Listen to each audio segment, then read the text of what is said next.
Ya. Ada kabar gembira karena RSCM saat ini menggunakan terapi robotik untuk prostat. Apakah ini kemudian bisa menyelesaikan atau mengatasi kanker prostat? Ini yang jadi pertanyaan kita. Nanti saya akan undang ahlinya. Siapa dia? Ikuti terus GKND. Supaya keren Mona Lisa. Nanti misalnya orang takut, saya takut dok, saya takut. Tenang aja, Mona Lisa akan datang.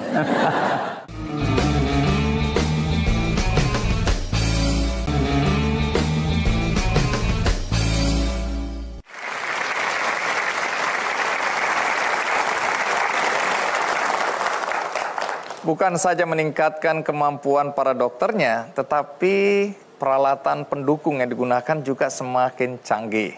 Nah, RSCM sekarang melakukan terapi robotik untuk mengatasi prostat. Hai penonton laki-laki, inilah saatnya kalian belajar, termasuk saya. Mari kita sambut Dr. Khaidir. Ya, Dr. Khaidir, terima kasih sudah hadir di acara GKND. Selamat duduk. Kalau Anda dokter spesialis apa? Dokter spesialis urologi. Apakah urusan prostat termasuk keahlian Anda? Betul sekali. Urusan prostat, urologi itu mencakup organ-organ ginjal, kandung kemih, kemudian prostat, penis, dan juga testis. Wah, saya berharap tidak ketemu Anda ini. Mudah-mudahan tidak. Mengerikan. Mengapa Anda tertarik pada bidang ini? Saya melihat jenis-jenis spesialisasi yang paling cocok untuk saya adalah yang bedah. Kenapa begitu? Entah kenapa sejak mahasiswa saya senang memang misalnya melakukan sunatan massal dan sebagainya. Ini alasan yang baru pertama kali saya tahu ini. Saya masuk urologi karena saya waktu dulu sering melakukan sunatan massal. Nah, kalau saya lihat ini, penderita kanker prostat di dunia itu terbilang cukup tinggi ya. Ini data WHO tahun 2018 ini, saya kutip nih. Ya. Jadi yang pertama itu adalah yang tertinggi nih, kanker paru-paru dan kanker payudara. Ini di dunia ini. Nomor 1, pasien tertinggi adalah penderita kanker paru-paru dan kanker payudara. Masih di Indonesia valid pun begitu. Oh, di Indonesia juga. Gitu. Jadi masih valid ini ya. Betul. Juara kedua adalah kanker usus.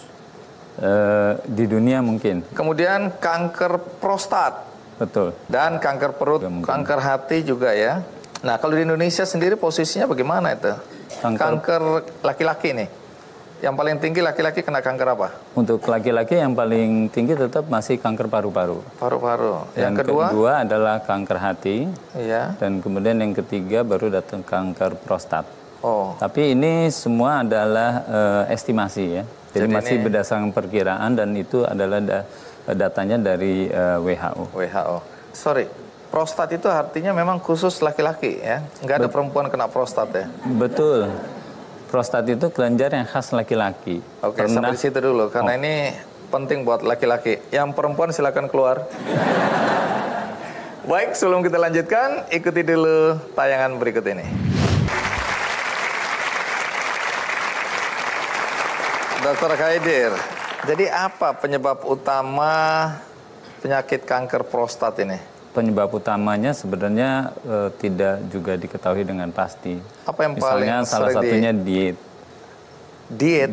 Diet misalnya tinggi lemak hewani, salah satunya yang tentu yang berlangsung sepanjang hidup manusia tersebut. Contoh nyatanya apa itu? Seperti kita ketahui di dunia barat itu, terutama di negeri-negeri yang tinggi konsumsi dagingnya, maka angka kejadian kanker prostatnya juga sangat tinggi. Ini mulai takut kita makan terlalu banyak daging ini ya. Ya. Tapi itu salah satu faktor yang dikatakan merupakan penyebab. Penyebab lain tentu secara genetik juga ada. Genetik juga. Faktor-faktor di mana tumor supresor gennya yang terjadi mutasi sehingga dia tidak bisa menekan pertumbuhan kanker prostat atau sel-sel atau gen-gen yang menumbuhkan sel-sel kanker tersebut di dalam prostat. Nah, ini untuk pengetahuan kami semua di sini nih, Dok. Tanda-tandanya apa nih kalau kita kena kanker prostat? Pada stadium awal agak sulit untuk menentukan tanda dan seringkali bisa didapatkan melalui medical check up. Biasanya nomor satu adalah kalau ada keluhan berkemih. Itu bisa merupakan salah satu tanda di mana kita juga cenderung akan melakukan screening untuk kemungkinan adanya kanker prostat. Nah, sekarang kabarnya RSCM menggunakan terapi robotik. Tapi tunggu dulu, namanya apa? Mona Lisa? Nah, ya betul. Siapa yang kasih nama, Dok? Yang kasih nama tentu perusahaannya. Oh, perusahaannya. Saya kira dokter-dokter bersepakat kita namakan apa ini supaya keren, Mona Lisa. Sebenarnya nanti, misalnya orang takut, saya takut Dok, saya takut, tenang aja, Mona Lisa akan datang. Iya. Bukan itu maksudnya ya? Bukan. Oh, oke. Sebenarnya ini apa ini? Bukan terapi robotik. Oh, apa itu? Melakukan diagnosis yang lebih tepat. Diagnosis secara lebih akurat. Lebih akurat menggunakan teknologi robotik ini untuk melakukan biopsi. Oh, biopsi diambil prostat. Sampelnya gitu ya. Betul sekali. Sel yang diambil. Emang kalau manual atau yang konvensional apa bedanya dengan yang robotik ini?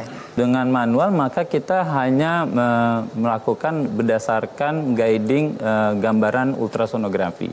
Iya. Ya, kita melakukan transrektal ultrasonografi dan kemudian kita melihat daerah prostat. Nah, di regio prostat tersebut pada teknik ultrasonografi nggak akurat. Belum ada yang bisa menentukan bahwa di sinilah letak kanker prostatnya atau di sini. Jadi bisa aja sampel yang diambil tidak pada posisi yang tepat sehingga gitu. Begitu dicek, oh Anda aman nggak kena kanker, padahal salah ambil sampelnya. Dengan teknologi robotik ini maka kita melakukan dual imaging, yang satu MRI. Jadi sebelum dilakukan biopsi dilakukan MRI dulu. Untuk di mana pada MRI tersebut sekarang kita sudah bisa melakukan pendugaan dan penggambaran dan melokalisasi daerah-daerah yang kemungkinan ada sel-sel kanker prostatnya.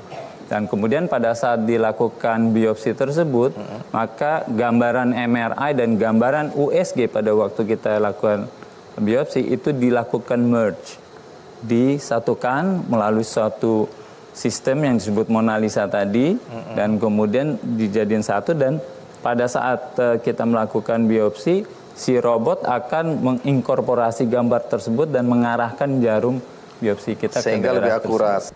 Nah, pertanyaannya, apakah prostat itu bisa disembuhkan? Prostat itu bisa dicegah? Dan katanya ini beredar isu di masyarakat, kalau kita melakukan hubungan seks yang sesering-seringnya, maka kita tidak akan kena kanker prostat. Apakah itu betul? Nanti dijawab, ikuti terus Kick Andy.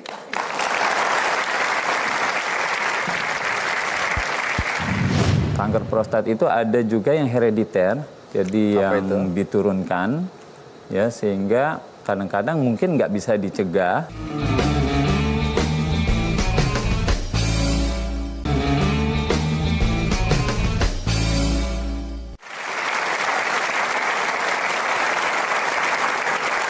Ya, Dr. Kaider, ini mungkin pertanyaan agak bodoh juga. Apakah prostat bisa menimbulkan kematian atau menyebabkan kematian?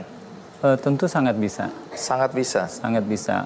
Terutama kalau ditemukannya dalam stadium lanjut, maka kemungkinan kematiannya tentu lebih besar daripada kalau kita temukan pada stadium dini. Bahkan kalau ditemukan pada stadium yang cukup dini, sebenarnya boleh dikata bisa disembuhkan. Walaupun kita lebih senang mengatakan bahwa kansernya terkontrol dengan baik. Nah, ini informasi yang tadi saya sebutkan. Ini menarik sekali, ditunggu-tunggu oleh para pria yang ada di sini. Apakah benar kalau kita sering-sering melakukan hubungan seks, itu menyebabkan kita terhindar dari kanker prostat? Saya pernah baca penelitian, ada yang melakukan seperti itu, tapi penelitiannya itu retrospektif, artinya melihat ke belakang, jadi apa yang sudah terjadi, melihat pasien-pasien yang terkena kanker prostat dan yang tidak terkena kanker prostat, kemudian dibandingkan. Tapi belum ada penelitian lain yang bisa mengkonfirmasi hal tersebut. Suatu penelitian itu atau bukti ilmiah itu seharusnya mendapatkan konfirmasi dari penelitian-penelitian lain, baru kita bisa mengatakan, oh ya ini suatu yang benar. Untuk para pria, lelaki yang ada di sini, apa nasihat Anda untuk mereka menjaga diri agar tidak terkena kanker prostat? Salah satunya adalah lifestyle, ya, lifestyle modification, di mana akhir-akhir ini kan kita banyak sekali dihujani dengan produk-produk makanan, terutama produk-produk daging banyak, sehingga diet kita, masyarakat kita itu berubah dari yang lebih banyak katakanlah kacang kedelai menjadi daging. Bukannya tidak boleh makan daging, tapi tentu kita harus ingat bahwa harus ada batasan untuk melakukan itu. Kemudian hindari makanan-makanan yang berpengawet misalnya, yang secara umum bukan hanya untuk kanker prostat saja, tapi juga berbagai macam kanker lainnya. Yang kedua juga kanker prostat itu ada juga yang herediter, jadi yang diturunkan, ya, sehingga kadang-kadang mungkin nggak bisa dicegah meskipun dengan modifikasi daripada gaya hidup, tapi bisa dideteksi lebih dini. Check up-nya lebih dini. Kalau orang sekarang biasanya disuruh usia 50 tahun untuk melakukan check up, terutama khususnya untuk kanker prostat, untuk prostatnya, maka kita minta untuk lebih check up untuk usia 40 tahun, katakan. Baik, lebih awal. Jadi ya. lebih awal. Nah, ini ada Dr. Liz, Dirut RSCM, ya. Setiap kali kalau kita dengar RSCM, apalagi 100 tahun sudah mengabdi atau memberikan pelayanan pada masyarakat,